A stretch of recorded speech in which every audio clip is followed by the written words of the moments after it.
Daniel and Jean took us back to the 1960s yesterday in their talks.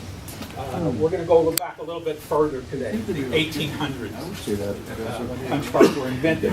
I'm not going to talk about the history because history is boring to most people, and it is to me too. So we're not going to talk about the history. Thanks, Jean. We're going to talk about, as I've been doing research on this for the past few months, I talked to Jean 3 or 4 months ago about doing this, and since then I've been researching it, and I found out some interesting things about punch cards and the old IBM 80-column punch card that I'm sending around. Probably 99.999% of all punch cards are in this kind of format that have been used in the past, but there are others, and I found some Univac 90-column cards. I found some cards used with Wang calculators that Katie, I told Katie I was going to give this talk, and she said, be sure to talk about the Wang card, because Wang had a series of calculators in the mid-60s that used IBM punch cards, not the 80-column variety, but a 40-column variety, that you could enter a program, your keystrokes, and it would execute that. So I found out a lot of interesting things. What I want to do real quickly at first, though, is list 3 things that I got out of what I learned, because if I don't get to them and I forget to say them, you know, it's bad, because I want you all to know these things. And these are these 3 things. Business machine automation began 60 years before there were computers. Most people think automation happened around the 50s when the digital computers started to be produced and sold, but they really predated that time by 60 years. And that's important to know, because IBM and the companies that were using these punch cards were doing a lot of work in the 1920s and 30s and 40s. IBM was making millions and millions of dollars on selling counting machines and key punches and key punch machines, tabulating machines. They were making a lot of money, and a lot of businesses were using those for very productive things. So that was 60 years before there were computers. I always kind of thought the punch card came when the Univac 1 came, the first digital computer that was sold to people. The second thing, the plug board wirers, the people who wired the plug boards, and I've got one here, out of a IBM 402 accounting machine. I found this on eBay, and I paid an ungodly large amount of money for it. But there's one on eBay now for like $2,000 or $1,500. I paid a lot less than that for this. It's out of a IBM 402 accounting machine. I'm going to send it around, but be kind of careful with it. Not that you can hurt it, but that it might hurt you, because these sides are kind of sharp and it's kind of heavy. So just use a little caution as you take a look at it.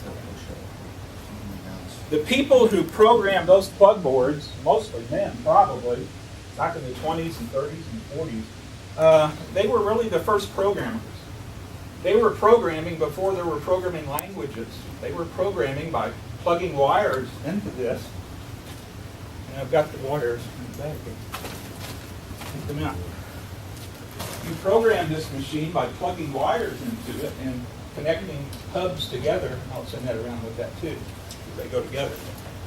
These people, that's how you told the accounting machines what to do. Where to read an input card, where to store it, where to print it on the output report, and so on. So they were giving instructions to the machines. They weren't computers in those days, but they were giving instructions before there were even programming languages. So that was news to me. And the third thing, when punch cards appeared, when punch cards appeared about to become obsolete, they reinvented themselves. They found a new use. Okay, these punch cards, for the first major part of their life, they held data, 80 characters. 80 characters of data. And then when computers came on the scene, you had mag tapes. So I've got one in here. Magnetic tapes held a lot more data than a punch card could. And any of y'all who have worked on mainframes or mini computers have seen these before. I'll pass that around. Another eBay purchase.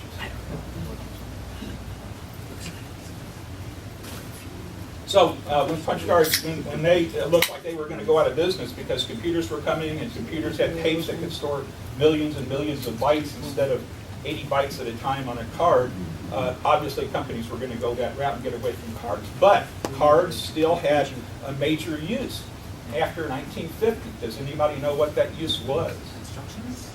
Bookmarks?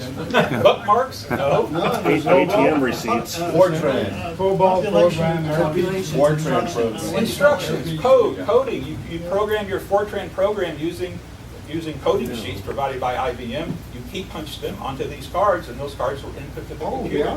They reinvented themselves as a device to get your code into the computer. This was before there were CRT terminals. Yes, sir. Can everyone who's ever actually used an 026 or 029 key punch and used a hover card raise their hand? When I took computer science at Berkeley, computer access meant that you had the right to wait until 3 o'clock in the morning to get to a key punch machine that turned out to be broken, and you had to rewrite your program to avoid that one letter. No, I was asking about key punches, not knots in rope, which is probably what you That's cruel, man. How many other rooms do you get that high a percentage saying yes to that? Okay, first the 80-column card. Let's go through that briefly. Most of y'all have used key punch machines, so you know the deal. That's what one looks like. The title of my talk today was "Do Not Fold, Spindle, or Mutilate." What do those things mean? Why would we have to tell somebody not to fold or spindle or mutilate an IBM card? Because it's very fragile. That's what they want to do. Damage. Standard business. Well, yes, that's true, Ed, but really you had to tell them that because if people weren't used to getting these IBM cards in the mail or in their business or whatever, if they didn't work in a computer room somewhere that used them daily, those people knew how to handle them. You got to handle them with care because they're going to go through machinery to be read and so on. But you send it in the mail to somebody with the electric bill, and they don't know what it is. They might staple their check to it. Okay? And that's not going to be good when it goes back. My first exposure to a punch card, I believe, as best I can remember, was when I was a kid in the 50s. And my parents would get bills in the mail. And those bills would usually be a punch card, and it says, an envelope, return envelope, put this card into the envelope and send it back. And we'd get an electric bill for like, I don't know, $11.15 or something. This is back in the 50s. And I looked at that card, and I looked at the holes in it, and I thought, $11.15. I bet those cards hold that information somewhere on there. And so I started studying the card one day, and I thought, okay, 11.15, so, one, they didn't have numbers on them like these do, but, if you see two things right together, you might feel that it's 11 and the 15 and 1 and 5. So you figured out you could if you wanted to figure out what was what. And I had the great idea of changing that $11.15 to $111. So when they processed it, they would thought I paid $111, or my father paid $111, and therefore that's an extra $100 they'd send us back. They figured, you overpaid your bill, here's $100 back. And I had all kind of toys I was going to buy with that $100.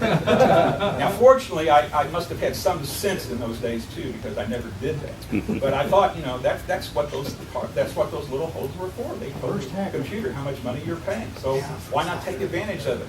Had I done that, that card would have been rejected when the electric company tried to process it, and they would have looked at it, and they would have seen that somebody added another punch to it, and they would have probably turned off our electricity for a couple of weeks or something. Who knows what they would have done. Whatever they did, I would catch the blame for it rightfully, and I'd be sent to my room without breakfast.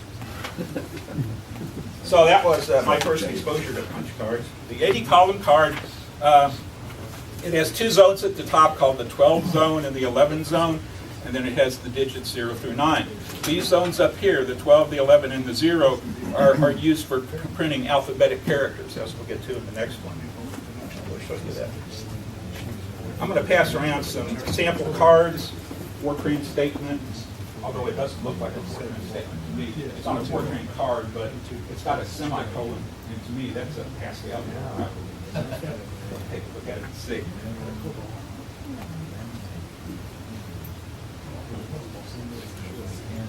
All right, this is how you decode an IBM card. Digits 0 through 9, obviously those. The letters of the alphabet, A is a 12 punch and a 1, a B is a 12 punch and a 2, and so on for the first 9 letters. For the next 9 letters, it's an 11 punch and the corresponding 1 through 9, and through Z and so on. And you had special characters, the percent sign, the parentheses, and so on. You didn't always have, there were 27 special characters here. You didn't always have 27 special characters. In the early key punch machines, they only had about 13 special characters, including, or really excluding, some of the things that were necessary for programming languages, like Fortran. Fortran, you're going to say, A equal A times 4. Well, you need an asterisk for that. They didn't have an asterisk on those early key punch machines. I think that probably didn't come around until the 026 machine in 1964, which IBM came up with when they put out the 360. So, the key punch machines had to change to add the necessary characters to support the programming languages of the time, and they did. Okay, so that's the 80-column card. This is a 96-column card. I don't know how many of y'all have seen these before. IBM produced these too, and it was a lot smaller than the big card. I'll show you some here. This is the 96-column card. It has little round holes in it. It's a lot smaller than the big IBM card, the 80-column card, but it holds more data. IBM produced this with the System 3 that they, I think, produced in 1969 or 1970. It was designed for smaller companies. It was a small system, and they wanted a new card system to go with it. But I've read it wasn't really that successful because by 69 or 70, cards were kind of going out of style, and tapes and discs were big. So IBM sold a lot of these, but I'm sure they didn't meet their expectations in terms of sales and revenue and so on. For some years, though, a lot of ATM machines use that card without any punches, but as your ATM receipt. Yeah, I think I remember that. You're right, Eric. So the 96-column card, it had the same character set that the 80-column card had. It was just coded with little round holes instead in these 3 different zones there, using a 6-digit code, BA8421. Only uppercase on IBM cards, never a lowercase letter on IBM. Those days are gone forever, thank you. This is a picture of the cards I'm sending around right now, those 5 cards. The one supposedly Fortran code, but I think not. I don't know what this one is. This one I think is from Ford Motor Company. I got these from a fellow in Germany who's selling them on eBay. Ford Motor was using them when they were producing cars. This is from a library book, insert card in pocket. I think this was a card that was used in a library book somewhere. Did each card have one instruction per card? You mean like programming language, like Yes. Fortran? Yeah, each card corresponded to one Fortran segment, or COBOL is a little different, of course, but yeah, most programming languages like BASIC, it would be one card per state. Now, how were the cards sensed? Were they sensed by optical or by electrical contact? They were sensed by, when they go at high speed through a roller, a metal roller, and it would sense a little wire brush would hang down, and it would go over, as the cards were transported through the device, that wire would go through the hole in the card, and it would sense that hole is there. And it So after being sensed hundreds of times, the edge of the hole would get kind of ratted out. I'm not sure if that's true or not. I didn't read anything about that, but that is a good point. I think most of the time they were sensed by little metal brushes running across that. Now these are something interesting I found also on eBay. These are gauges, and these gauges, these gauges were used to make sure your key punch was calibrated correctly. I have a gauge here for the 96-column card and one for the 80-column card as well. I'll pass these around. What you did every day, if you were the computer operator of a place that used key punches, you would punch up a sample card with some punches in it, and you would put it on this gauge and move it by these little guides here, and you should see black through all the holes. That means that you're seeing the perfect alignment if it's on the black area there. If you ever see like silver through it, then that means that key punch is not in alignment, and you have to run it. You'd have to get a card from each key punch machine that you had in your organization. That might be quite a few. But they had to do it each day, and if they found one that was out of whack, they'd call their IBM rep and have to fix it. So we have the 80-column card. Start stuff with Schwartz and have it go that way. Okay. Right here. Oh, okay. I got you. And give it to your left. Yeah. So we can have it. Okay, where we at here? Okay, the 96 car. Now, this is a very interesting card. This is the this is a card from the Wang system. Katie Wasser was the one that probably said that. She turned me on to the Wang 80 column Wang 300 series calculator. I tried desperately to find one of these so I could bring it with me today, so they could actually read one of these cards through on those. But you can't find them on eBay. If you can find them, they don't work, and they're thousands of dollars still, even if they don't work. And I wasn't willing to pay that kind of money for it. So I didn't get any of those cards. But this is an interesting card because it uses, this is not an 80 column card, it's the same size as an 80 column card, but it's pre-scored, meaning it has these little perforations in the back. It's the Chads, you know how they voted in Florida a few years ago with the Chads? Yeah. You have to punch these with a special little machine I have here, which I'll show you in a second. Yes, now, one thing I wanted to show you for this is this. Let me do the next slide. You'll notice I blew up that program card here, and what you did is you punched out there was a number associated with each instruction on the Wang calculator, and you had to punch out the corresponding number for that. Like this is 40 plus 4 plus 1, which is 45. So a 45 instruction might mean, you know, clear an accumulator or something like that. It's a certain number. But what was intriguing to me was 40, 20, 10, 4, 2, 1. Those aren't powers of 2. Those are octal. Whenever I see something with 4, 2, 1, I expect 32, 16, 8, 4, 2, 1. Not 40, 20, 10, 4, 2, 1. Why would Wang, and Wang is the persons who did this, why would they use 40, 20, 10 instead of 32, 16, 8, 4, 2, 1? Why would they do that? It's octal. They say It's octal. It's 40 octal, 20 octal, 10 octal. Right. That's 1, 2, 4, 8, 16, 32.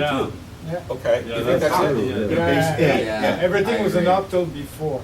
I didn't know. I assumed they did it this way because if you had to do a code like 29, it would be easier to use, No. you know, even numbers of 10 like 20 and That's 9 would be. no, that that's was 6 octal, decimal, that's you 6 couldn't octal get it. digits. It's 6 octal bits. Okay, but you're right. Right. But I was wondering when I saw this because it didn't meet my. Every time I'd ever seen 421, it was always preceded by, 64, 32, 8, 4, 2, 1 binary numbers. And so when I saw this, it kind of got me flummoxed about why they might do it. I assumed that they would. This came out in the mid-'60s. This calculator for the Wang 300 came out in the mid-'60s, and I thought maybe then people weren't aware as much of the binary codes and ease of constructing numbers. No, they actually used octal, and then they went to hexadecimal later in the 70s. Uh-huh. But octal was the start. All the old IBM stuff was in octal as well. All Okay. code was written in that. The Okay. keyboard was not numeric on the so you didn't have letter on the keyboard. Right. Right. Also, you can't generate numbers like 9 with 4, 2, and 1. No. So that's the hint that you can't. Oh, well, but with 32, 16, 8, 4, 2, 1, you can generate any number up to 60. You can't generate 9. Yeah, 8 and 1. 8 and 1. Oh, beyond 8, I'm sorry. With the numbers they had, 40, 20, there are certain numbers you can't be generated, like Right, 6, right. 17, like 18, and 19, you can't generate those numbers. But they purposely, on their code list where they have this instruction goes to this, and they didn't number any of those numbers, so they were aware of that. This is something I fell in love with when I got this on eBay about a month ago. This is a porta-punch, and that's what it looks like on the screen. This is what it looks like in real life. And a porta-punch was used in a situation where you needed somebody to punch a card for input to a data processing system, but they don't have a key punch machine. You don't have a key punch machine. If you're out in the field, if you're doing survey work, if you're laying pipelines or whatever, and you've got to accumulate some data or fill out some things, it would be ideal if the person who does the original work could use this to put the necessary holes in here, so you wouldn't have to send it into a key punch unit to have it done later. And so they built this device. A guy in IBM built this, and it's really cool. It has a little plastic thing here with little holes in it, and the holes directly correspond to little cutouts in the rubber backing here that your card rests on. So when you push your button, when you push your stylus through the hole, it knocks out the CHAD and it puts it into the underside of this Oh, little it's got a compartment here. gap in there. huh? Yeah, it has a special little nip in the thing here, and so it causes it to be pushed down underneath, and when you're done, you just shake them all out into the garbage. A guy at IBM invented this, and And you hope you don't have hanging Chad. you hope you don't have a hang, from this kind of design, I don't think you could have a hanging Yes, jet. drawer full of There's no hate. There's flying chads. So you can use that to stuff ballot boxes? Yeah, you can use it for voting in Florida. I want to go there with ballot. And technically, although the news always got it wrong, technically Chad is what you have from punched tape, whereas what you have from punched cards is technically called chips. Yeah. Tell the media, didn't Yeah, well, Push this naturally, back yeah, in there. the I'll media pass gets these everything around. wrong. Be careful with the little Surprising. stylus here, guys. The instructions say when you do it, make sure you go straight down and all the way and then straight back up. And that'll with the Chad. I've written some instructions here already, but this card is a throwaway card, so if you want to punch out some Chads, it'll be my guess.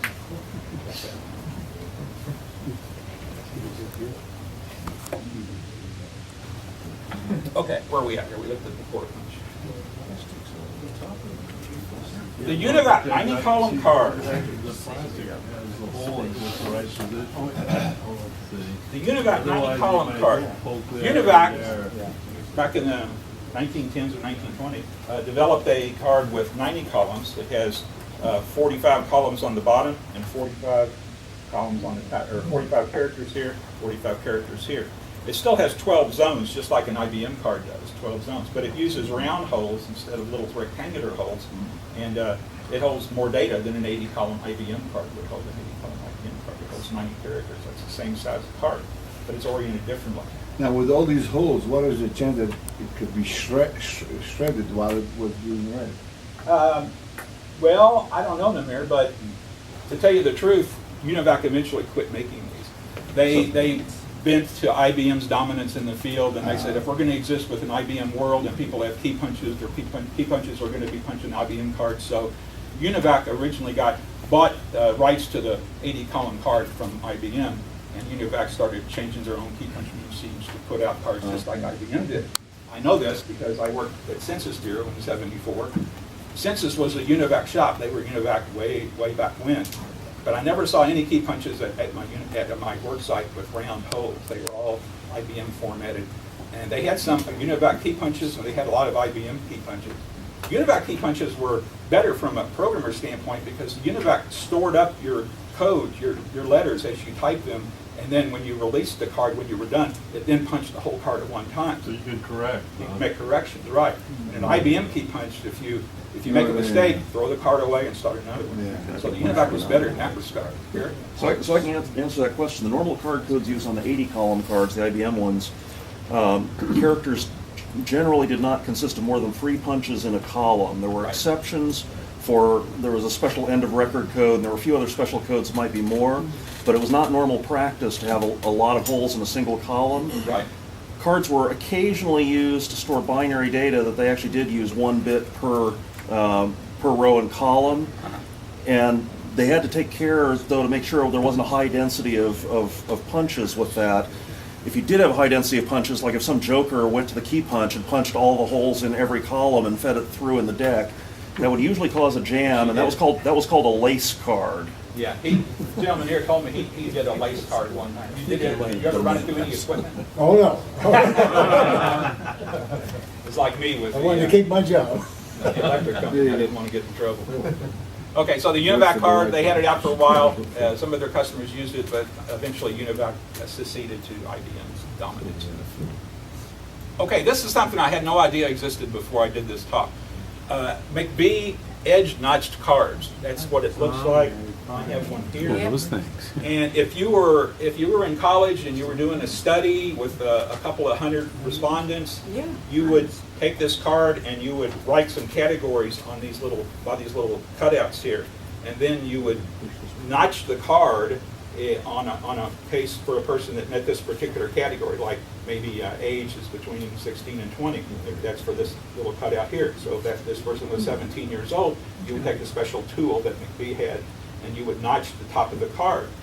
And what this lets you do is take all your cards, get them in a nice row, and then insert a hat pin through this top hole here of all those cards, and then lift it out and the ones that match this characteristic will be left remaining on the bottom of the pile there. So you put a hat pin through your whole deck, you lift out the ones that don't match, and the ones that left are the ones that you're looking for. I never realized these existed, but they were used by students maybe who didn't have access to a computer, to use IBM cards. It seems you have some kind of computer or some kind of punch card equipment. So the Mcbee card, I'll pass this. So if every other card didn't match, you had to do half as many cards. In other words, you put it through until it stopped. No, you put it through the whole deck. It would go through the whole deck, but for the cards that didn't match, they would be lifted up because their hole is intact, and so they're going to be lifted up. The ones you want, the ones that have that characteristic, are going to be laying on the table here. Okay, so most of your cards are going to come up because that hole hasn't been notched, and so the little hat pin is going to pick them up, and what's left is the ones you're interested in for that characteristic. Stick a rod through the hole. And where there's a notch. Yes, ma'am. When you look up the card, I actually have a lot of those that my dad used. I have like boxes of them. Of those Mcbee edge notched Yeah, cards? they're already notched. He used them in all of his doctoral research. Okay. And I actually tried that method when I was in graduate school and gave up rather quickly. Oh, yeah? He actually used a small gauge knitting needle Knitting needle, uh-huh. to go through those. To select what you want. It wasn't a hand pin because when you got something like that, but I guess it was the knitting needles you use to make socks, where you use 4 of them, so they don't have the head on the back. Okay. He would use one of those and do it. And I used to see him when I was a child. I used to see him snipping those things and writing on them. Well, Mcbee Corporation, who made these cards, also made equipment that simple equipment like for putting them in a box and getting them all level, and special tools. Instead of hat pins, they would have a special little rod that would go through there and you lift it up. And they sold those to people who would need them. So that's the Mcbee card. There's an interesting book I've got here. It was written in 1958, I think, and it was about punch cards, called Punch Cards, second edition. And most of these articles are about the Mcbee cards. They're interesting, but I found a quote the other day in this, and I noted it on a page here. I'm going to pass this around. This would be the instructions for a person who's going to use a computer center for the first time. A newbie who's going to, if he's typed up his Fortran deck or whatever, and he wants to get it compiled and he wants to get a listing, or he's going to do something. These would be the instructions the computer operator would tell the guy that's delivering his deck of cards, and it shows people have humor who work in computer science. I think that's an enjoyable quote.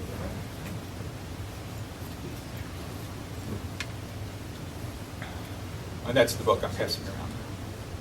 Okay, now for some fun.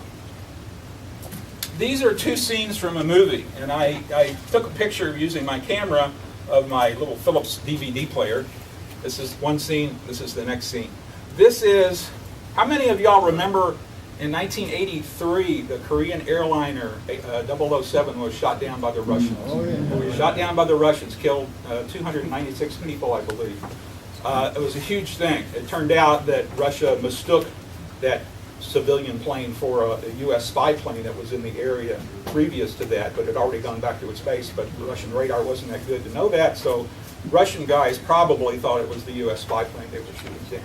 Anyhow, there was an NSA listening post at an Air Force base up in Japan that was run by NSA people, and these were the guys that sort of broke that information. They were listening to all the traffic and on the radio frequencies from the Russian pilots and so on. And this NSA group of people, they figured out what was going on, and they were sending sensitive, top-secret messages to the NSA in Washington.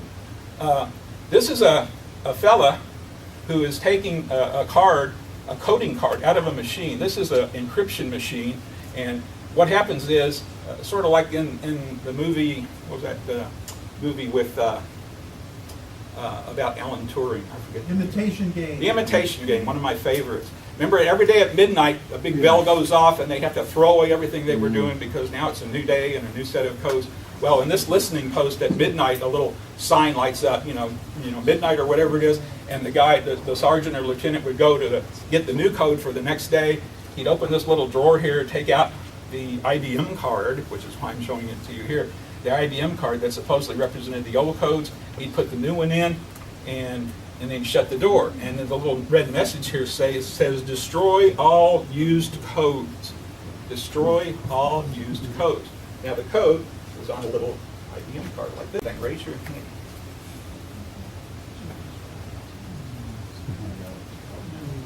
Some people will know it. Is it Dr. Strangelove? Don't call it out. No, it's not Dr. Strange. Gene? Fail safe? Fail safe, absolutely right. Fail safe. Henry Fonda, president. We have to send, our bombers are on the way to Russia to deliver a nuclear bomb to Moscow. And it's an accident. There was a computer failure, and the pilots got the go signal, and the Russians were jamming the radio frequency at the time, so we couldn't communicate and tell them it was all a mistake, come back home. Well, anyhow, I won't spoil that movie with you. If you've seen that movie, and Gene will tell you, it has an ending that will absolutely shock you. I would highly recommend. A 1964 movie with Henry Fonda as president. Larry Hagman, who was in Dallas, you all remember him? He played the Russian trainer. He played the translator of the president to translate Khrushchev's voice into English. Yes, sir. Time. You're running out of time. Oh, we're out of time? Okay. No, not out, but you have. Okay, we're Wrap it getting up there. real quick. Okay, so let's see. No, let's not talk about it. These are some books I used in my research. Hollerith was the fellow at the Census Bureau who invented the card used for data processing way back in 1890 for the 1890 census. They had to process the census, and it was taking too long. They were almost 10 years after the census of 1880. They weren't done processing it yet. So he invented the punch card. This is another. These two books over here go into more of the history of the punch card. Savings bonds were put out by the Treasury Department on punch cards until 1987 or 88, I believe. I actually had some of those because my wife and I did a payroll savings plan, and we have a bunch of cards from the 80s. In 88, I think they quit using punch cards for that. This is a little booklet that I'll send around. It's by IBM. It explains in very good terms what punch card data processing systems are about. The plug board wiring, we sent that around. You've seen that, so there's nothing much more to say about that. I was really intrigued by that. That was interesting. How does it read the plug board? How does it read it? You take the plug board out, you put your plugs in here, you put it back in the machine, and on the other side of it are electrical, like a bed of nails kind of situation, and makes contacts and it knows what to do. They were really programming They these still machines. use those kind of contacts in electrical testing for automobile modules. Okay, okay. That's the thing that goes down, and all those pins stick it, and they run a bunch of tests, and it goes on. Okay, that's a plug board.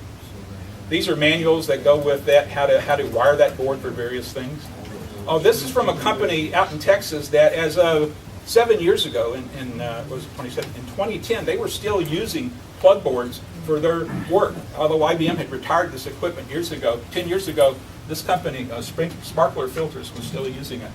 And this was their program for accounts receivable.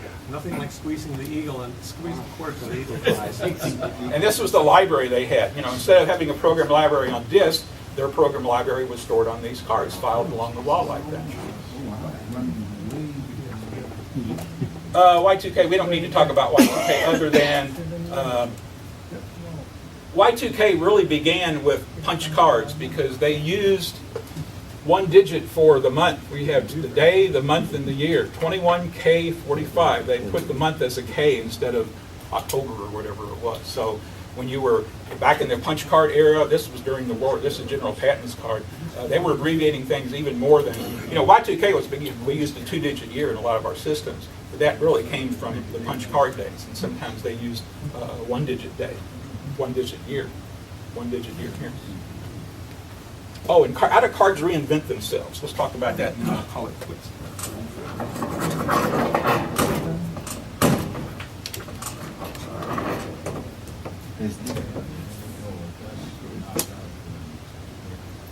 Okay. Electronic circuit. It's on the board there. I got them here. What are you looking for? Just a moment.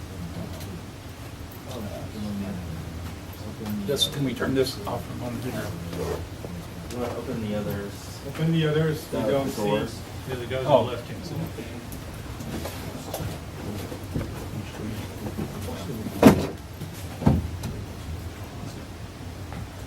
Okay. In any programming system, you need data and you need instructions. Now, in the computer era, starting around 1950, you had that, and then you had the pre-computer era, starting back in 1910, when the tabulation and punch card systems. In a punch card system, your data was held where? On punch cards, the IBM card. That's what it was for. It held user data, like General Patton's ID number and so on. Instructions were in hardware, namely on the plug board. That's why people use the plug board, the hardware, to tell the computer what to do, where to print things. When the computer came on board, it was no longer economical to use an IBM card for data. You put your data where? Tapes, disk, hardware, basically. And lo and behold, the IBM card was then switching gears, and it would hold your instructions in the format of Fortran source code or COBOL source code or whatever you had. So punch cards, instead of going out of style, they found new life as the way programmers got their data into the computer system. Okay, guys, I guess that's it. Oh,